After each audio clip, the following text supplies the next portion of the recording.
ওনার সেরা সেরা ডায়লগ আমি ফোনে যদি শোনাতে পারতাম, আপনারা সবাই জানেন। বলছে 14 তলার নবান্ন কোম্পানি শুনছেন, আপনার পায়ের নখ থেকে মাথার চুল পর্যন্ত আপনার ডান দিকে বাঁ দিকে যারা আছে সবাই চোর চোর চোর চোর।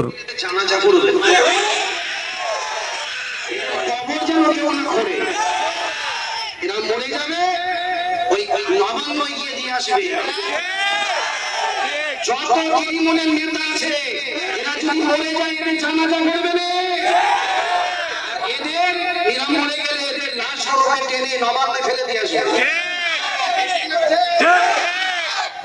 তবে এখানে যে যে করছো এখন আগামী পঞ্চায়েত ভোটে যেন আমি শ্রদ্ধা রেখেই বলছি, মাননীয় কাসেম সিদ্দিকী, আপনি একটা নামি দামি শ্রদ্ধেয় পরিবারের সন্তান। আপনি আর যাই হোক নওশাদ সিদ্দিকী সাজতে যাবেন না। নওশাদ সিদ্দিকী মেরুদণ্ড খাড়া করে এই বাংলায় পিছিয়ে পড়া মানুষের হয়ে লড়াই করছে, এই কথাটা আপনাকে আমি স্মরণ করিয়ে দিতে চাই। আপনি একজন পীরজাদা ঘরের সন্তান, আপনি বলছেন আমডাঙ্গাকে খালি করে দেবেন, আপনি বলছেন আমডাঙ্গাকে ঝাঁঝরা করে দেবেন। এই সমস্ত ভাষা তো যারা চুরি ডাকাতি খুন খারাপি করে, এই রকম ভাষা তো তাদের মুখে।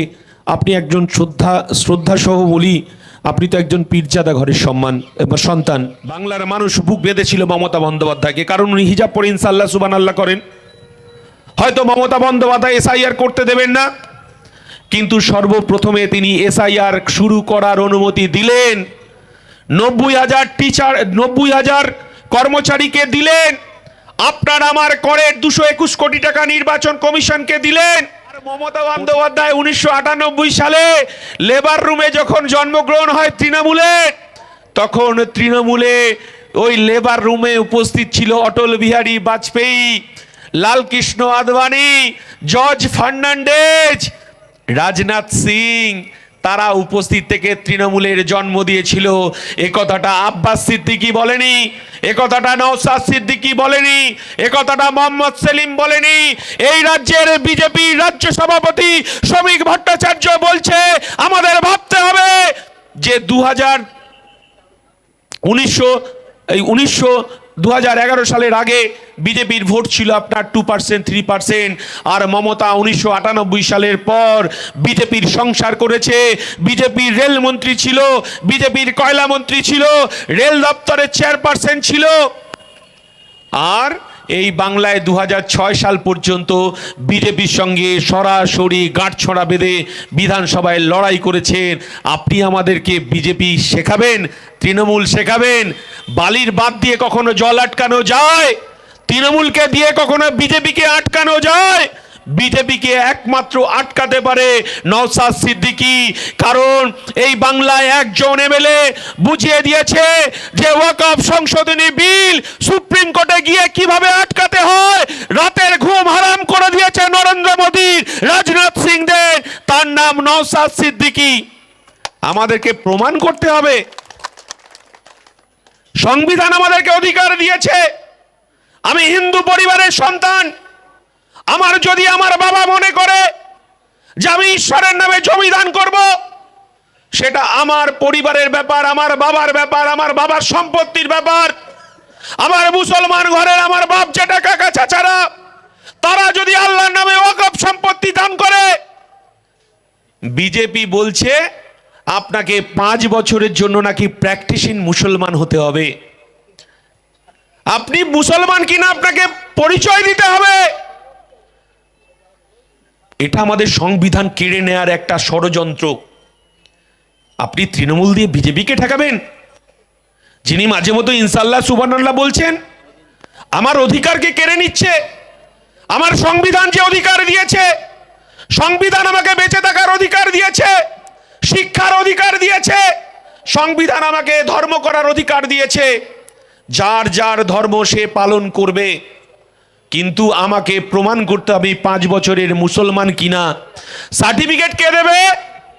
সার্টিফিকেট দেবে কালেক্টর, অর্থাৎ ডিএমরা সার্টিফিকেট দেবে। আর মুসলমান ছেলেদের হাতে বোমা তুলে দিয়েছে, পিস্তল তুলে দিয়েছে। সারা ভারতবর্ষে যতগুলো ডিস্ট্রিক্ট আছে আপনি হিসাব করে দেখুন, কজন আমার মুসলমান ঘরের ছেলে তারা ডিএম আছে? সবটাই তো উত্তরপ্রদেশ, হরিয়ানা, বিহার, ঝাড়খণ্ড, তামিলনাড়ু, তারাই তো ডিএম। অর্থাৎ আমার শিক্ষা ব্যবস্থাটা বাংলায় কোথায় গেছে? আমার নওশাদ সিদ্দিকী বলছে আপনার খাওয়া হোক না হোক, আপনি নফল রোজা করবেন, একবেলা খাবেন না, কিন্তু আপনার ছেলে মেয়ের হাতে 5 টাকার কলম তুলে দিন। শিক্ষা আনে চেতনা, আর চেতনা আনে বিপ্লব। এই 30 তারিখে মাথায় কাফন বেঁধে, কোমরে গামছা বেঁধে, তৃণমূলের চোখে চোখ রেখে, বিজেপির চোখে চোখ রেখে খামচিহ্ন নওশাদের পাশে যাবে। আমডাঙ্গার আওয়াজ বিধানসভায় উঠবে, চুপচাপ খামে ছাপ দেব। এই তৃণমূল কংগ্রেস এমন একটা পার্টি যে এদের এক কান কাটা হলে কি হয়? রাস্তার কোন দিক দিয়ে যায়? বাঁ দিক দিয়ে যায় তো নাকি? তো এদের হচ্ছে 2 কান কাটা, এটা রাস্তার মাঝখান দিয়ে যায়। এদের লজ্জা শরম বলে কিচ্ছু নেই। তো দেখুন, আমি কোনো সেলিব্রিটি নই কিন্তু ভাই, আবার রয়্যাল বেঙ্গল টাইগারও নই। আমি আমডাঙ্গায় বড় হয়েছি, বোদাই উচ্চ বিদ্যালয়ে পড়েছি। আমডাঙ্গার কর্মসংস্কৃতি, আমডাঙ্গায় শিক্ষা দীক্ষা, আমডাঙ্গায় আমার পরিচিতি, আমডাঙ্গায় বড় হওয়া, আমাদের পারিবারিক ব্যবসা আমডাঙ্গায়। আমডাঙ্গায় প্রত্যেকটা মানুষের সঙ্গে আমাদের নিবিড় সম্পর্ক।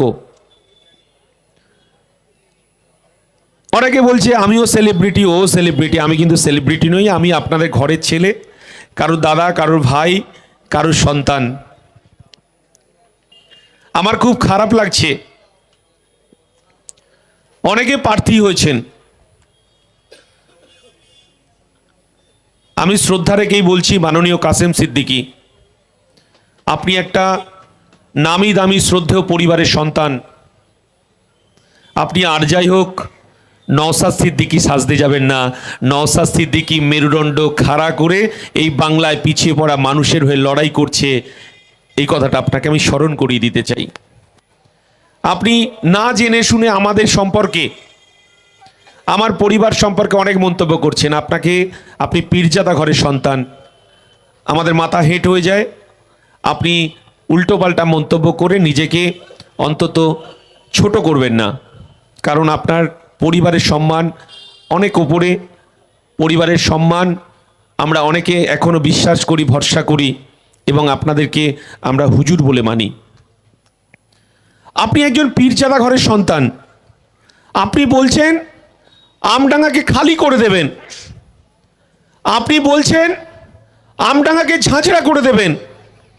এই সমস্ত ভাষা তো যারা চুরি, ডাকাতি, খুন খারাপি করে, এই রকম ভাষা তো তাদের মুখে। আপনি একজন শ্রদ্ধা সহ বলি, আপনি তো একজন পীরজাদা ঘরের সন্তান।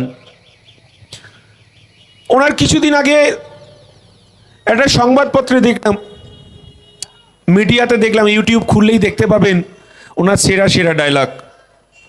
আমি ফোনে যদি শোনাতে পারতাম, আপনারা সবাই জানেন।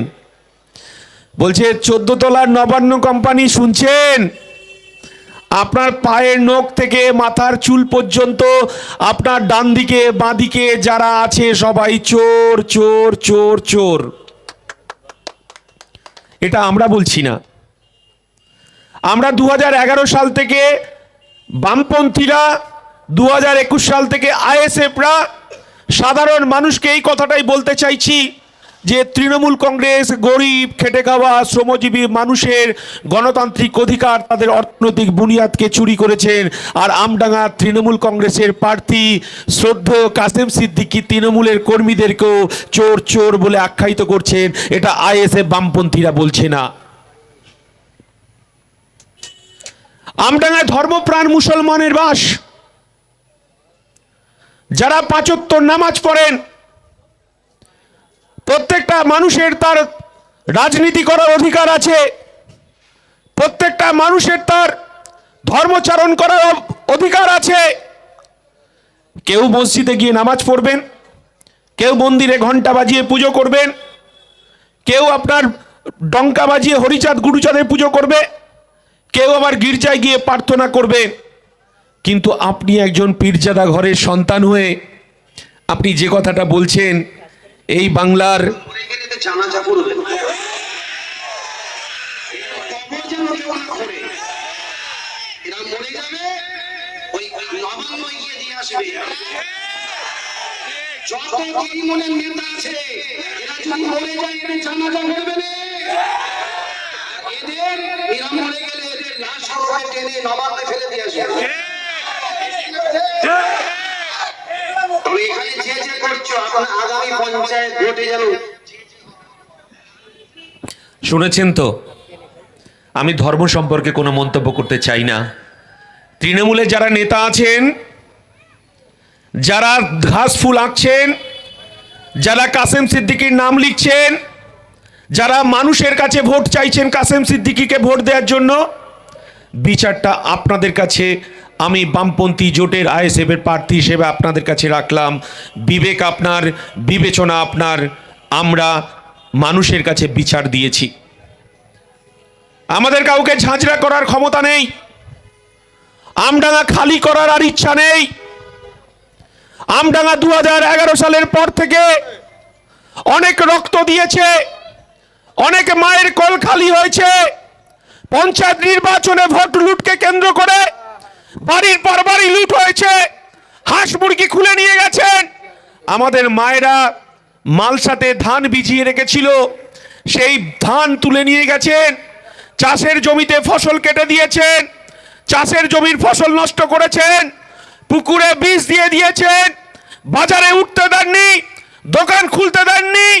তারপরেও এই আমডাঙ্গা মেরুদণ্ড সোজা করে আমরা তৃণমূলের বিরুদ্ধে, বিজেপির বিরুদ্ধে লড়াই জারি রেখেছি।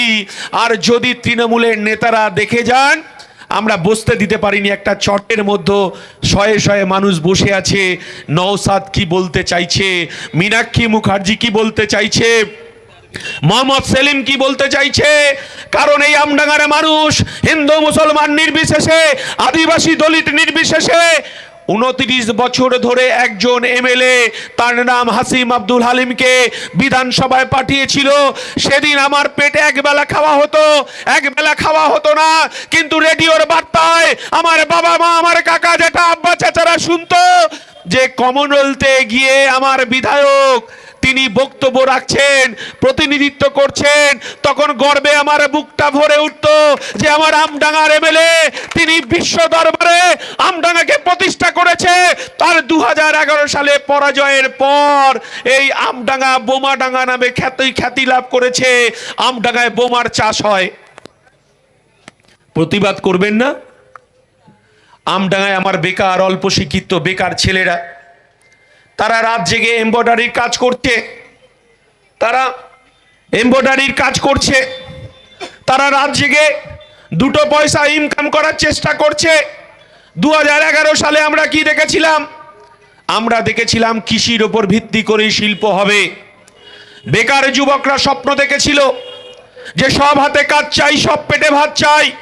এই তৃণমূল কংগ্রেস বলেছিল, এই তৃণমূল কংগ্রেস বলেছিল মুসলমানরা খুব কষ্টে আছে, আমি পশ্চিম বাংলায় 10,000 মাদ্রাসা দেব।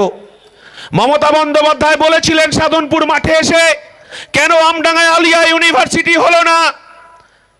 তিনি বলেছিলেন আমি ওয়াকফ বোর্ডের মধ্য দিয়ে আমি মুসলমান সন্তানদের পড়াশোনার ব্যবস্থা করব। এই আমডাঙ্গার মুসলমান সম্প্রদায়ের মানুষ আর চোখের জল ফেলবে না। আমডাঙ্গার মানুষ মমতা বন্দ্যোপাধ্যায়কে, তিনি বোরখা পরে, হিজাব পরেন, তিনি আবার মাঝে মধ্যে আপনি পার্ক সার্কাসে রোজার সময় আমার ভাইরা, আমার মায়েরা যখন সকাল থেকে সন্ধ্যা পর্যন্ত জল পান না করে, না খেয়ে রোজা রাখেন, তখন মমতা বন্দ্যোপাধ্যায় 14 তলায় বসে সকালবেলা ব্রেকফাস্ট, দুপুরবেলা আপনার লাঞ্চ করে যখন মাথায় হিজাব পরে ইনশাল্লাহ সুবহানাল্লাহ করেন ববি হাকিমদের সাথে, তখন আমাদের লজ্জায় মাথা হেঁট হয়ে যায়। তবুও এই বাংলার মানুষ মমতা বন্দ্যোপাধ্যায়কে বিশ্বাস করেছিল মুসলমানদের ত্রাতা হিসাবে। যখন মমতা বন্দ্যোপাধ্যায় রেড রোডে গিয়ে ঈদের নামাজ পড়ার সময় তিনি রাজনৈতিক ভাষণ দেন, সেটাও বাংলার মানুষ ভেবে বিশ্বাস করেছিল। কিন্তু আমরা কি দেখলাম? মমতা বন্দ্যোপাধ্যায় তিনি বললেন আমার জীবন থাকতে, প্রাণ থাকতে আমি এসআইআর করতে দেব না। বাংলার মানুষ বুক বেঁধেছিল মমতা বন্দ্যোপাধ্যায়কে, কারণ উনি হিজাব পরে ইনশাআল্লাহ সুবহানাল্লাহ করেন। হয়তো মমতা বন্দ্যোপাধ্যায় এসআইআর করতে দেবেন না, কিন্তু সর্বপ্রথমে তিনি এসআইআর শুরু করার অনুমতি দিলেন। 90,000 টিচার, 90,000 কর্মচারীকে দিলেন। আপনার আমার করের 221 কোটি টাকা নির্বাচন কমিশনকে দিলেন। কোথায় হবে? আগে হতো পঞ্চায়েতে পঞ্চায়েতে। 2002 সালে বাম আমলেও তো এসআইআর হয়েছিল। বাড়ি বাড়ি যারা বিএলও এসেছিল, কোনটা হালিম, কোনটা করিম, কোনটি যদু, কোনটা মধু, বিএলওরা জানতেন। সেখান থেকেই ঠিক হয়ে গেছিল এসআইআর কাকে বলে, জানতে পারিনি। তখন বামফ্রন্ট সরকারটা ছিল, তার মুখ্যমন্ত্রী ছিল জ্যোতি বসু বুদ্ধবাবু। তারা সোনার চামচ মুখে দিয়ে জন্মগ্রহণ করেনি। আমরা যেটুকু শিখেছি, সেদিন এসআইআর হয়েছিল। আর আমরা, মমতা বন্দ্যোপাধ্যায় বারবার বলছেন বিজেপিকে রুখতে হবে, আর আমার পাড়ার ভাইরা, দামাল সন্তানরা বলছে বিজেপিকে রুখতে গেলে তৃণমূলকে ভোট দিতে হবে। আমরা বলতে চাইছি যে তৃণমূল আমলে, বাম আমলে বিজেপির ভোট ছিল 2%, 3%। আর মমতা বন্দ্যোপাধ্যায় 1998 সালে লেবার রুমে যখন জন্মগ্রহণ হয় তৃণমূলের, তখন তৃণমূলে ওই লেবার রুমে উপস্থিত ছিল অটল বিহারী বাজপেয়ী, লালকৃষ্ণ আদবানি, জর্জ ফার্নান্ডেজ, রাজনাথ সিং। তারা উপস্থিত থেকে তৃণমূলের জন্ম দিয়েছিল। এ কথাটা আব্বাস সিদ্দিকী বলেনি, এ কথাটা নওশাদ সিদ্দিকী বলেনি, এ কথাটা মোহাম্মদ সেলিম বলেনি। এই রাজ্যের বিজেপির রাজ্য সভাপতি শ্রমিক ভট্টাচার্য বলছে আমাদের ভাবতে হবে যে 2011 সালের আগে বিজেপির ভোট ছিল আপনার 2%, 3%। আর মমতা 1998 সালের পর বিজেপির সংসার করেছে। বিজেপির রেলমন্ত্রী ছিল, বিজেপির কয়লা মন্ত্রী ছিল, রেল দপ্তরের চেয়ারপারসন ছিল। আর এই বাংলায় 2006 সাল পর্যন্ত বিজেপির সঙ্গে সরাসরি গাঁটছড়া বেঁধে বিধানসভায় লড়াই করেছেন। আপনি আমাদেরকে বিজেপি শেখাবেন, তৃণমূল শেখাবেন? বালির বাঁধ দিয়ে কখনো জল আটকানো যায়? তৃণমূলকে দিয়ে কখনো বিজেপিকে আটকানো যায়? বিজেপিকে একমাত্র আটকাতে পারে নওশাদ সিদ্দিকী। কারণ এই বাংলায় একজন এমএলএ বুঝিয়ে দিয়েছে যে ওয়াকফ সংশোধনী বিল সুপ্রিম কোর্টে গিয়ে কিভাবে আটকাতে হয়। রাতের ঘুম হারাম করে দিয়েছে নরেন্দ্র মোদী, রাজনাথ সিংদের। তার নাম নওশাদ সিদ্দিকী। আমাদেরকে প্রমাণ করতে হবে। সংবিধান আমাদেরকে অধিকার দিয়েছে। আমি হিন্দু পরিবারের সন্তান। আমার যদি আমার বাবা মনে করে যে আমি ঈশ্বরের নামে জমি দান করব, সেটা আমার পরিবারের ব্যাপার, আমার বাবার ব্যাপার, আমার বাবার সম্পত্তির ব্যাপার। আমার মুসলমান ঘরের আমার বাপ জেঠা কাকা চাচারা, তারা যদি আল্লাহর নামে ওয়াকফ সম্পত্তি দান করে, বিজেপি বলছে আপনাকে 5 বছরের জন্য নাকি প্র্যাকটিসিং মুসলমান হতে হবে। আপনি মুসলমান কিনা আপনাকে পরিচয় দিতে হবে। এটা আমাদের সংবিধান কেড়ে নেয়ার একটা ষড়যন্ত্র। আপনি তৃণমূল দিয়ে বিজেপিকে ঠেকাবেন, যিনি মাঝে মতো ইনশাআল্লাহ সুবহানাল্লাহ বলছেন। আমার অধিকারকে কেড়ে নিচ্ছে। আমার সংবিধান যে অধিকার দিয়েছে, সংবিধান আমাকে বেঁচে থাকার অধিকার দিয়েছে, শিক্ষার অধিকার দিয়েছে, সংবিধান আমাকে ধর্ম করার অধিকার দিয়েছে। যার যার ধর্ম সে পালন করবে, কিন্তু আমাকে প্রমাণ করতে হবে 5 বছরের মুসলমান কিনা। সার্টিফিকেট কে দেবে? সার্টিফিকেট দেবে কালেক্টরস, অর্থাৎ ডিএমরা সার্টিফিকেট দেবে। আর মুসলমান ছেলেদের হাতে বোমা তুলে দিয়েছে, পিস্তল তুলে দিয়েছে। সারা ভারতবর্ষে যতগুলো ডিস্ট্রিক্ট আছে আপনি হিসাব করে দেখুন কজন আমার মুসলমান ঘরের ছেলে তারা ডিএম আছে। সবটাই তো উত্তরপ্রদেশ, হরিয়ানা, বিহার, ঝাড়খণ্ড, তামিলনাড়ু, তারাই তো ডিএম। অর্থাৎ আমার শিক্ষা ব্যবস্থাটা বাংলায় কোথায় গেছে? আমার নওশাদ সিদ্দিকী বলছে আপনার খাওয়া হোক না হোক, আপনি নফল রোজা করবেন, একবেলা খাবেন না, কিন্তু আপনার ছেলে মেয়ের হাতে 5 টাকার কলম তুলে দিন। শিক্ষা আনে চেতনা, আর চেতনা আনে বিপ্লব। এই কথাটা অনেক ছোট থেকেই আমরা বামপন্থী মিছিল থেকে শুনেছিলাম। আজকে আমডাঙ্গায় আমার বেকার যুবক, তাদেরকে 200 টাকা 300 টাকা ধরিয়ে দিচ্ছে, যা ওর বাড়ি ভেঙে আয়। পেট্রোল ভরে দিচ্ছে 200 টাকা 100 টাকায়। আমরা বলতে চাইছি, যে ভাইরা এই সমস্ত কাজ করছেন, একবার বাবার দিকে তাকান, একবার মায়ের দিকে তাকান, একবার আপনার সন্তানের দিকে তাকান, যে 200 টাকায় আর 500 টাকায় একটা আপনার ইজ্জত, আপনার ইমান আপনি তৃণমূল কাছে বিক্রি করে দিচ্ছেন। গরু ছাগল হাঁস মুরগিও তো হাটে বাজারে বিক্রি হয়, আপনি 200-500 টাকায় তৃণমূলের কাছে বিক্রি হচ্ছেন। আপনি কাকে মারছেন? কাকে বোমা মারছেন? কাকে খুন করছেন? আপনি বিচার করবেন না? গরু ছাগল বিক্রি হয়, আজও বিক্রি হচ্ছে। আইএসএফ এর সব নেতারাই যে ইমানদার আমি তা বলছি না। আইএসএফও যদি অন্যায় করে, বিচারের দায়িত্ব আপনাদের। আপনার বিচার করবে, আপনি বিচার করবেন, আমাদেরকে জানাবেন, আমরা থানায় উপস্থিত থেকে পুলিশের হাতে তুলে দেব। এটাই ইন্ডিয়ান সেকুলার ফ্রন্ট, এটাই বামপন্থীরা শিক্ষা দিয়েছে আমাদেরকে। 1 মিনিট সময় আছে, আপনাদেরকে বলবো খাম চিহ্নে ভোট দিতে হবে। বিজেপি আর তৃণমূলের ষড়যন্ত্র করে আমাদের ভোটাধিকার কেড়ে নিয়েছে। আমাদের বাড়ির, আমার বাবার ভোট আছে তো আমার ভাইয়ের ভোট নেই, আমার ভাইয়ের ভোট আছে তো আমার বাবা মায়ের ভোট নেই। এটা তৃণমূল এবং বিজেপির বাইনারি পলিটিক্স, হিন্দু মুসলমানের পলিটিক্স। আমাদের মেরুদণ্ডটাকে খাড়া করে বোমাডাঙ্গার নাম পরিবর্তন করে আবার আমডাঙ্গা জগৎ সভায় শ্রেষ্ঠ আসন নেবে। 29 তারিখে মাথায় কাফন বেঁধে, কোমরে গামছা বেঁধে, তৃণমূলের চোখে চোখ রেখে, বিজেপির চোখে চোখ রেখে খামচিহ্ন নওশাদের পাশে যাবে। আমডাঙ্গার আওয়াজ বিধানসভায় উঠবে, চুপচাপ খামে ছাপ দেব। এই কথা বলে সকলকে আমার সংগ্রামী অভিনন্দন, ভালোবাসা, শ্রদ্ধা জানিয়ে আমি আমার বক্তব্য শেষ করছি। ইনকলাব জিন্দাবাদ, ইন্ডিয়ান সেকুলার ফ্রন্ট জিন্দাবাদ, বাম আইএসএফ জোট জিন্দাবাদ, খামচিহ্ন জিন্দাবাদ, এই রামপুর এই সাধনপুর মানুষের ঐক্য জিন্দাবাদ।